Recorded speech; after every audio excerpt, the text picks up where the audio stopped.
Okay, so hello, Allison. Hello, my other coworkers, Veronica, Emily, Kevin, Michael, Karen, Jordan. Ah, um, and Alex. Hello. Um, excuse me, I'm very wet, and my tongue doesn't look very good. Um, so the majority of my tongue is now made up of grafts that were taken from my wrist. Now, this is a bandage site. I don't want to get into it. They had to do the operation twice in 2 days, which really took the mickey out of me. Ugh. I have poor control over my saliva. So they took a chunk of muscle from my right arm, removed the left half of my tongue, and grafted the right arm onto the tongue, the muscle. There was also then tissue taken from my thighs to replace or cover over the material on my right arm. It doesn't really look like they've covered over very much. If you look at my right arm, you can see my tendons still. I believe I did send Allison some photos of this if you want to look at my tendons. But I think maybe the bandages are gory enough for now. Anyhow, that graft failed. I was told the morning after my operation that the chunk of muscle was dead in my mouth. There was no pulse. It was cold. It was not. It hadn't taken. Excuse me.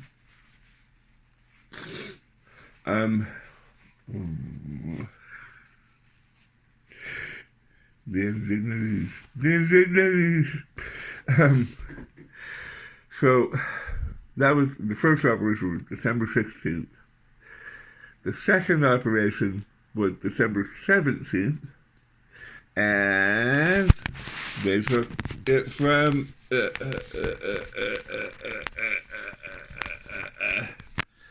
this side this time, and took graft from the thigh so that they could do it all over again. They took veins and arteries. They also operated on my neck. I don't know what you can see here. I came out of surgery with Frankenstein-like staples in my neck. And a tracheostomy. I had a hole in my throat, a hole punched in my throat, because I was a very difficult intubation in my September procedure. Let me get some spit here out of the way.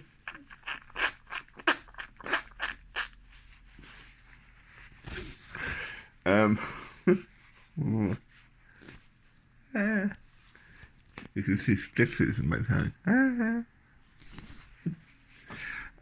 That part is my original tongue. That's what's left. All the white part, the white is normal discoloration after the procedure. All the white part you see is my new arm tongue, which is still a bit dumb. It's still a bit stupid. The muscle doesn't know what to do.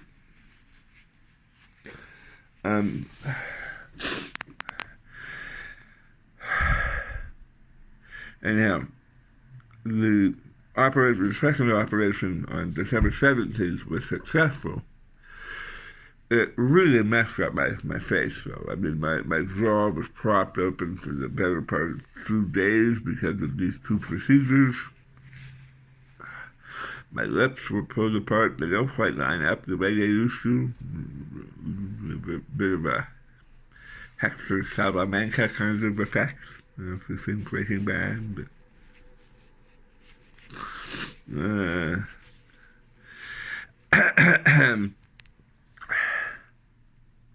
Where was I? Now, in terms of impact, the graft removal areas on my sides have mostly healed over. There's still some scabbing. I keep picking up scabs. Oh, look, Erica, a piece of me fell off. I'm kind of happy the cat has decided not to eat them when he finds them. I don't want the cat acquiring a taste for my blood, dried or otherwise. Those scabs are healed. The staples are all out of my neck. I'm sure it's stiff in here. They harvested lots of lymph nodes to make sure they weren't cancerous. And they also harvested lots of veins and arteries and whatnot to use as rebuilding the tongue, which they really, really wanted to get right the second time because it didn't work the first. So, for a couple of days, my hands were really cold because the circulation wasn't there because veins and arteries had been removed from my arms. Apparently, I can go okay without all my lymph nodes. Excuse me. Anyhow, most of me is healing up okay. I'm completely off pain meds as of today. Today, my first pain med-free day because I want to see if I can sleep tonight. I haven't had a good night's sleep in almost 3 weeks now. Because I drool, because I get pains, because I cough or choke on my spit. I can't use my apnea machine, my CPAP machine, which blows air up my nose and keeps my airways open. I can't use it either, or haven't been able to use it, because of the hole in my throat. The air goes up my nose, it would just come out my throat, and I wouldn't breathe, and the throat hole wouldn't heal. It's interesting, they left this to heal all on its own, and it did, it really did. They didn't stitch it or anything. I won't show you, but I think I sent Allison photos if you want to see them. And then the questions remain, how long is it going to be before I can speak like a normal human being again, if ever? Is this the best I'm going to be able to do? Because I don't think I can tutor ESL like this. Now, I'm told I will bounce back. I'm told my tongue will get smarter. And probably practicing like this is... Probably practicing like this is good for me. But I don't know is the short answer there. How long will I be speaking like this? I'm doing okay considering I had 2 major operations about 2.5 weeks ago, 3 weeks ago, whatever it is now. Today is January 4th, so I'm speaking okay. Considering, and presumably will continue to get better.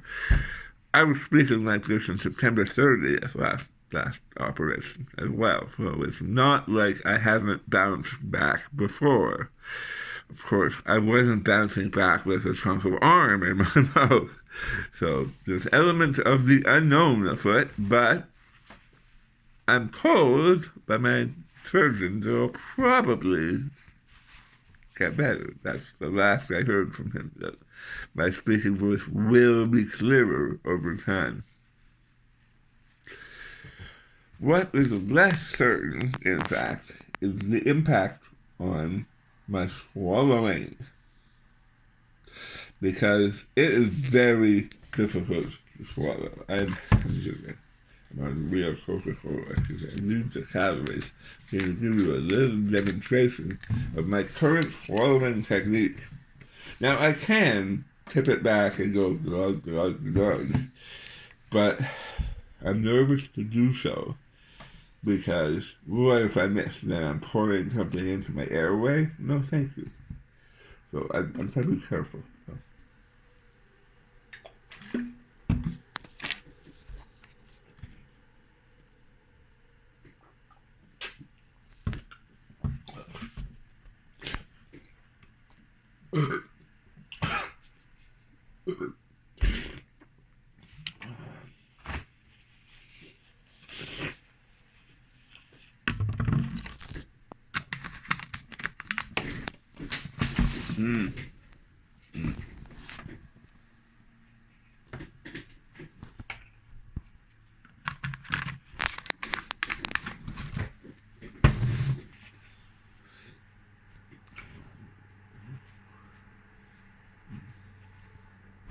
I limited use for my hands as well.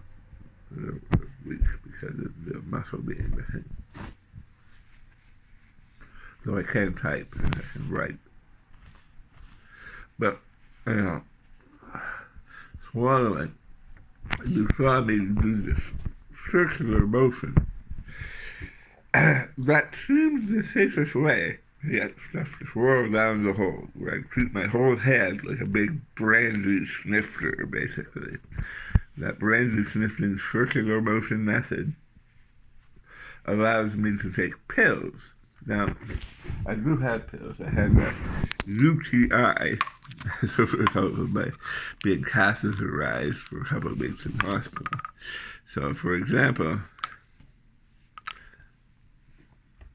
it's hard to control my bouches too. Sorry.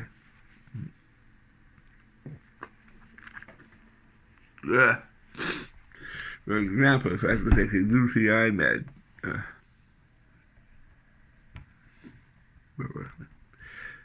my UTI med, I take one of these in the morning, one of them in the day.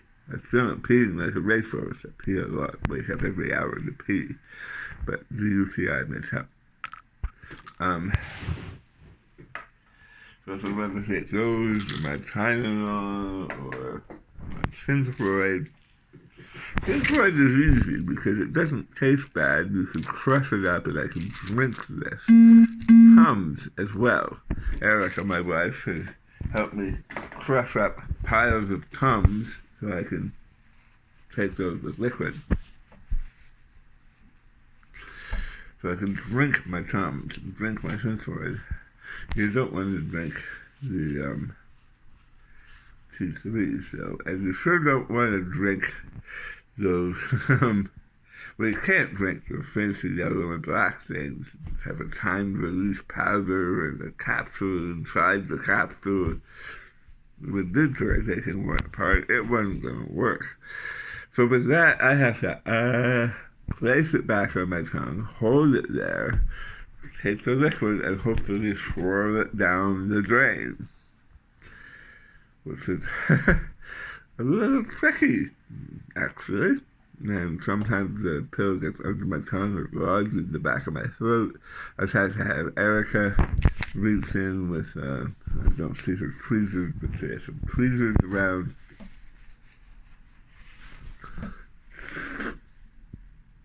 So I've had to have Erica reach in and grab it with tweezers because I don't have nerves in this tongue muscle. That's the other interesting thing here, right? Like, they didn't graft the muscle nerves from my arm onto the muscle nerves from what's left of my tongue. Apparently, I will have regrown nerve tissue over time, but it's a matter of months. So, right now, Sun Life just have me approved for a short-term disability ending in February. I can say with some certainty I will not be ready to go back to work in February. But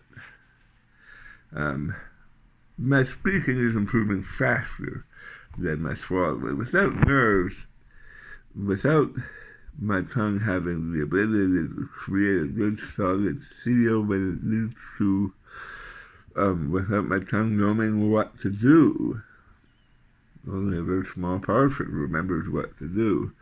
Swallowing is very happenstance. I'm on a completely liquid diet. I'm drinking a lot of Ensure. One of the preconditions in the hospital leave was that I'd be able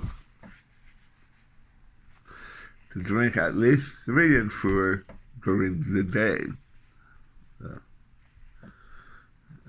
So I have 3 of these every day. I've gotten real tired of them, as you can imagine. And anything else, I have to puree. And I can't even puree solid food at this point. It has to be something I can drink. It has to be thin enough that I can swallow it down, like you saw. So, for example, I have a Tuscan meatball soup. Oh, yeah, hi, Rachel. I didn't say hi to you. Forgot about you. Who's the new team member?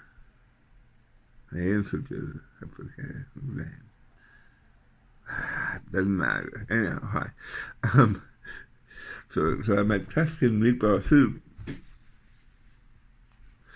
which is quite liquidy, and I'm going to blend the shit out of that. Pardon my profanity. I'm going to blend the heck out of that so that I can drink it. And we've been able to do that. Erica actually made a drink out of IKEA meatballs, mashed potatoes, lingonberry sauce, and broth. We made a sort of meatball milkshake out of it.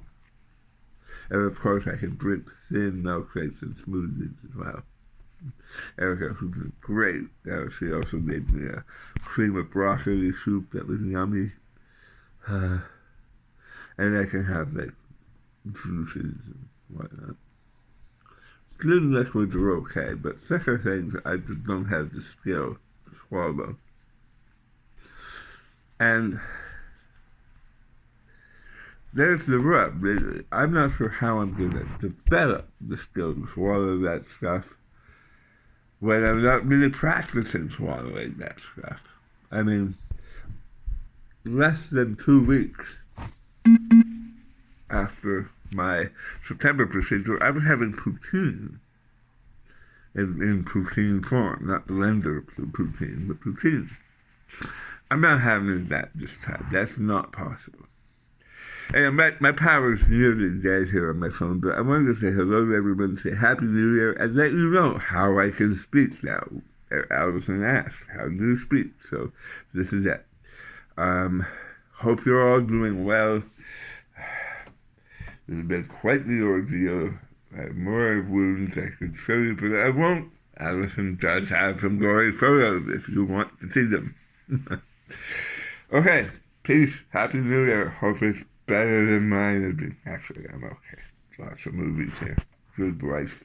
Good company. Reading good books. I'm okay, folks. I just sound real messed up.